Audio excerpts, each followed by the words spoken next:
Back with me again in this channel. So on this video I'm going to show you how you can easily add a cinematic bar to your clips with only one click on the CapCut PC.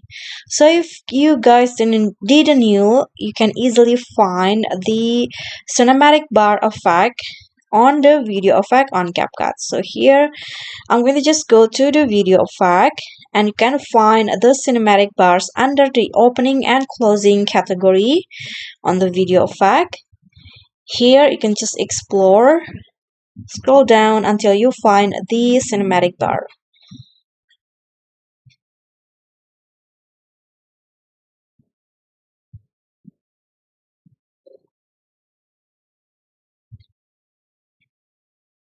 Okay, this one, the horizontal, close or open. I'm going to just add the open one.